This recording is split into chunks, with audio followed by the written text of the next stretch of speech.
Hello dear students, आइए आज की क्लास में डिस्कस करेंगे जेआरएफ हॉर्टिकल्चर 2022 के कुछ बड़े ही इंपॉर्टेंट क्वेश्चंस जो आने वाले हर अपकमिंग एग्जाम के लिए इंपॉर्टेंट होंगे। ऐसा बिल्कुल भी नहीं है कि अगर मैं जेआरएफ हॉर्टिकल्चर का पेपर डिस्कस कर रही हूं तो ये काम नहीं आएगा आपको जॉब बेस्ड एग्जामिनेशन में या फिर पीजी एंट्रेंस एग्जामिनेशन में। ऐसा कुछ भी नहीं है, ध्यान रखिएगा।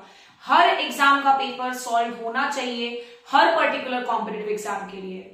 सो आइए शुरू करते हैं पहले क्वेश्चन के साथ। देखते हैं पहला क्वेश्चन हमसे क्या पूछ रहा है। पहले क्वेश्चन में है greengage is a variety of.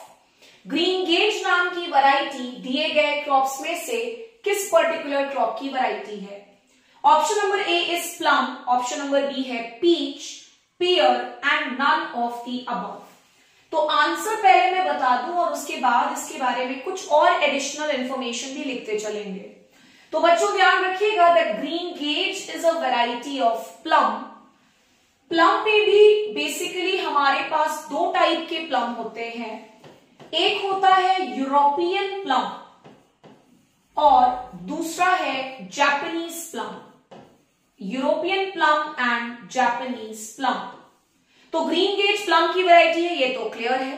Plum के there are how many types, तो टू डिफरेंट टाइप्स। पहला है यूरोपियन प्लम, दूसरा है जापानीज प्लम। ये क्वेश्चन तो ऑलरेडी आ चुका है। अब नेक्स्ट क्वेश्चन, नया क्वेश्चन इससे क्या पूछा जा सकता है। तो क्वेश्चन में आपको ये भी तो आ सकता है कि ग्रीन गेज भैया किस तरह के प्लम की वैरायटी है। क्या वो यूरोपियन प्लम की वैरायटी है या फिर वो जापानीज प्लम की वैरायटी है। तो ध्यान रखिएगा दैट ग्रीन गेज जो है it is a variety of European plum. साथ ही साथ ये भी याद रखिएगा दैट यूरोपियन प्लम का scientific name is Prunus domestica. क्या नाम? Prunus domestica. और वहीं अगर मैं बात करूं जापानीज प्लम की, तो जापानीज प्लम का साइंटिफिक नेम इज प्रूनस सैलिसीना। ऐसा कोई भी एग्रीकल्चर बेस्ड एग्जाम नहीं है जिसमें आपको फ्रूट्स, वेजिटेबल्स या फ्लावर्स या फिर हॉर्टिकल्चर पढ़ना ही नहीं होगा। तो ये हर एग्जाम के लिए इंपॉर्टेंट है। इसको ध्यान में रखते हुए इन सारे क्वेश्चंस को नोट डाउन कीजिए अलोंग विथ एडिशनल पॉइंट्स जो मैं पढ़ा रही हूं। तो ये भी कवर हो गया हमारा भाई कि यूरोपियन प्लम और जापानीज प्लम का साइंटिफिक नाम क्या है। अब आपको प्लम से रिलेटेड कुछ और इंपॉर्टेंट वैरायटीज के भी नाम यहां पर ही बता दूं ताकि प्लम से बेस्ड बेसिक क्वेश्चंस यहीं के यहीं कवर हो जाए। तो एक बड़ी फेमस वैरायटी है प्लम की, शायद आपको कई सारे जेआरएफ के पेपर्स में भी नजर आ जाएगा। नाम है सैंटा रोजा। क्या नाम बच्चों? सैंटा रोजा। इसके अलावा एक और important variety of plum is elephant heart. क्या नाम है बच्चों? Elephant heart. तो आज की क्लास में हमने ग्रीन गेज के अलावा प्लम की दो और इंपॉर्टेंट वैरायटी सीखी। एक है सैंटा रोजा और दूसरा है एलिफेंट हार्ट।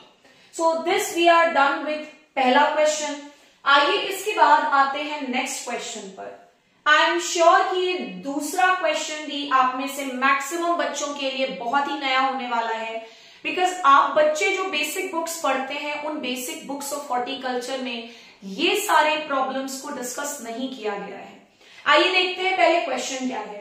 क्वेश्चन में पूछा जा रहा है goose flesh is a disorder of which fruit. Goose flesh किस पर्टिकुलर फ्रूट क्रॉप का डिसऑर्डर है। तो यही फायदा होता है जेआरएफ के क्वेश्चन पेपर्स को सॉल्व करने का, क्योंकि आपको ऐसे बहुत सारे क्वेश्चंस मिलेंगे जो आपने पहले कभी पढ़े ही नहीं होंगे।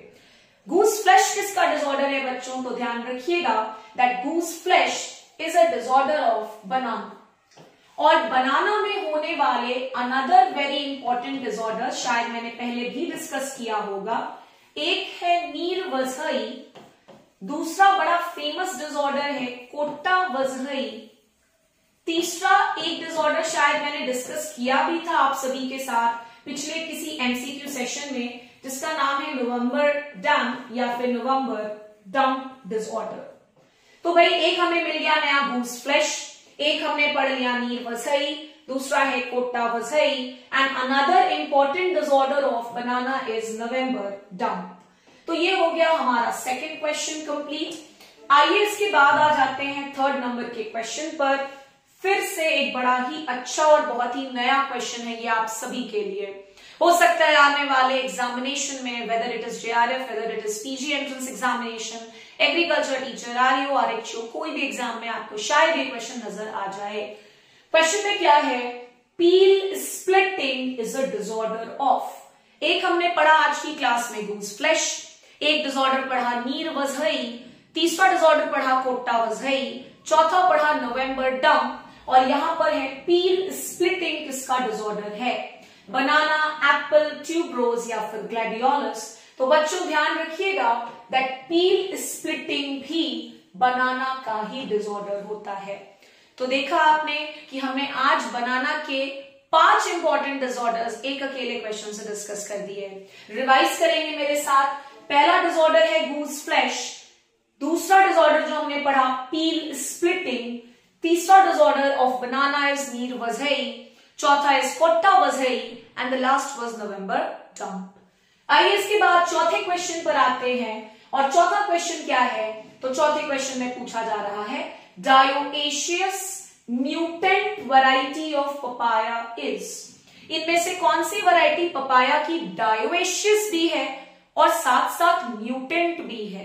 तो ये एक नया तरीके से पूछा हुआ क्वेश्चन है, बाकी इजी है, ये भी मैं बोलूंगी आप सभी को। Dioecious mutant variety of papaya is Pusa Nanha, solo, CO5 या फिर CO7। तो माय डियर स्टूडेंट्स, पूसा नन्हा ना केवल म्यूटेंट वैरायटी होती है, म्यूटेंट वैरायटी है ये तो मैंने कई सारी क्लासेस में डिस्कस किया है, और म्यूटेंट होने के साथ साथ ये किस तरह की वैरायटी है, so it is dioecious in nature. I hope आप सभी के लिए ये भी पॉइंट काफी नया होगा। म्यूटेंट तो हर बच्चा पढ़ता है, लेकिन डायोएशियस है, इसको भी ध्यान में रखिएगा। और ये जेआरएफ हॉर्टिकल्चर का क्वेश्चन भी है, तो किसी भी स्टैंडर्ड पेपर में पूछा गया क्वेश्चन इंपॉर्टेंट हो ही जाता है। वेरी गुड क्वेश्चन, मेरे हिसाब से बहुत ही अच्छा और बहुत ही नया क्वेश्चन है। आइए पढ़ते हैं क्वेश्चन के बारे में। क्वेश्चन में पूछा जा रहा है the new scientific name of Polianthes tuberosa is. इनमें से कौन सा पोलियांथस ट्यूबिरोसा का नया नाम है। अगर आपको नहीं पता है तो Polianthes tuberosa is the scientific name of tuberose. Tuberose नाम के फ्लावर का साइंटिफिक नाम है पोलियांथस ट्यूबिरोसा, ये तो क्लियर भी है। लेकिन यहां पर क्या पूछा कि अभी बताओ आप पोलियांथस ट्यूबिरोसा का नाम जो अपडेट हुआ है वो अपडेट होने के बाद फिलहाल क्या है। पहला है अगेव अमीका, दूसरा है अगेव पार्वीफ्लोरा, तीसरा है Agave Americana and the last option is rice. तो माय डियर स्टूडेंट्स नोट कर लेंगे इस पर्टिकुलर क्वेश्चन को, क्योंकि मैक्सिमम एग्जाम में ट्यूबरोज एज अ फ्लावर पढ़ना ही है। Answer is Agave अमीका।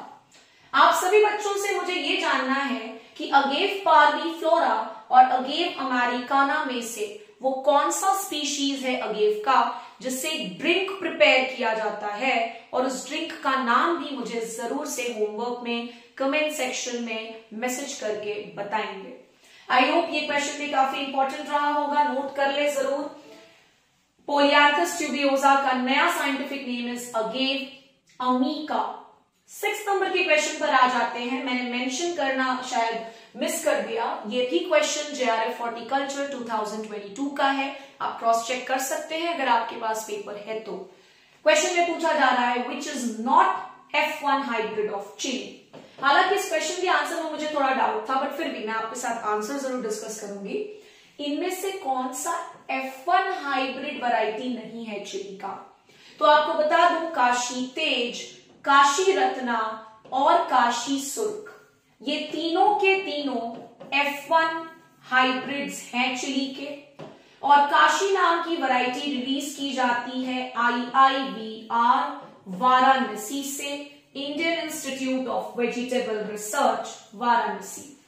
इनमें से कौन सी नहीं है, तो ऑब्वियसली बात है मैंने पहले तीनों को तो बता दिया F1 हाइब्रिड, बच गया Kashi Sinduri, so the answer will be Kashi Sinduri. Kashi Sinduri is not an F1 hybrid variety of chilli. So ये भी काफी नया तरीके का क्वेश्चन था, जरूर ध्यान में रखिएगा। इसके बाद आ जाते हैं 7 नंबर के क्वेश्चन पर, और 7 नंबर का क्वेश्चन एंटोमोलॉजी पर बेस्ड है। तो 7 नंबर का question was not a part of JRF horticulture 2022। ये मैंने एडिशनल क्वेश्चंस हैं जो ऐड किए हैं। क्वेश्चन में पूछा जा रहा है, in India bee keeping was introduced in the year. भारत में बी कीपिंग का कॉन्सेप्ट किस सन से इंट्रोड्यूस हुआ? 1881, 1882, 1883 या नन ऑफ द अबव। तो बच्चों ध्यान रखिएगा दैट इंडिया में बी कीपिंग की शुरुआत 1882 से हुई। क्वेश्चन ये भी तो आ सकता है कि कहां से शुरू हुआ था। So it was started from Bengal, या it was introduced first in the year 1882। किस जगह पर? तो बंगाल में। अब आप सभी को मुझे कमेंट करके बताना है कि father of modern bee keeping किन्हें माना जाता है? Father of modern bee keeping किनको कहा जाता है? इस क्वेश्चन का मुझे आप सभी से आंसर चाहिए।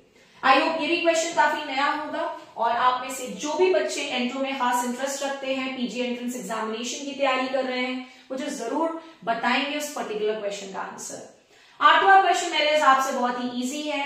क्वेश्चन में है, black heart is a disorder of marigold, potato, tuberose या ग्लैडियोलस। तो आई होप आप सभी को इसका आंसर पता है that black heart is a disorder of potato.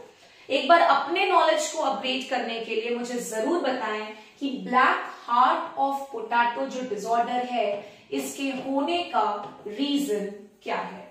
I hope आप सभी बच्चे काफी इंटरेस्ट लेकर के इस चीज का आंसर मुझे करेंगे, बिकॉज दिस क्वेश्चन या ये सारे क्वेश्चंस जो मैं डिस्कस कर रही हूं, आप चेक कर सकते हैं, ऐसे क्वेश्चंस का कलेक्शन आपको जनरली कहीं पर नहीं मिलेगा। These are the very new questions जो मैं डिस्कस कर रही हूं। सो प्लीज इसे नोट डाउन करिए और याद कर लीजिए। जहां मैं पूछ रही हूँ रीजन, डू कमेंट, मैसेज करिए and let me know, so that आपका भी नॉलेज अपग्रेड हो, साथ ही साथ मेरा भी हो। आइए आ जाते हैं 9th नंबर के क्वेश्चन पे। Again an easy question. 9th number के क्वेश्चन में पूछा जा रहा है, फैमिली ऑफ राम्बुटान इज। तो rambutan basically it is also known as hairy litchi. Rambutan को हम और किस नाम से जानते हैं बच्चों? So it is known as hairy lychee. और लीची के ही फैमिली का मेंबर राम्बुटान भी है। और लीची की फैमिली जिन्हें नहीं पता है उनके लिए बता दो, इट इज सैपिंडेसी। सो राम्बुटान की भी फैमिली क्या हो जाएगी बच्चों? Sapindaceae. So this was an easy question मेरे हिसाब से। मैंने बहुत ज्यादा मेहनत नहीं किया इस क्वेश्चन को बनाने में, से काफी इजी रह गया। लास्ट क्वेश्चन अगेन बहुत इजी क्वेश्चन है। क्वेश्चन में पूछा जा रहा है, order of damselfly is. Damselfly का ऑर्डर क्या है? Insect order. Damselfly is an insect और उसको ऑर्डर पूछा जा रहा है, डिप्टेरा, ओडोनाटा, लेपिडोप्टेरा या Coleoptera. So dear students, damselfly and dragonfly दोनों का ऑर्डर क्या है? Odonata. So this was all about today's MCQ session. I hope you liked it. Please इन सारे क्वेश्चंस को एक बार जरूर से चेकआउट करें, बिकॉज आने वाले हर एग्जाम के लिए बेनिफिशियल होने वाला है। पढ़ते रहें, मेहनत करते रहें। नेक्स्ट क्लास में मिलेंगे। Thank you so much.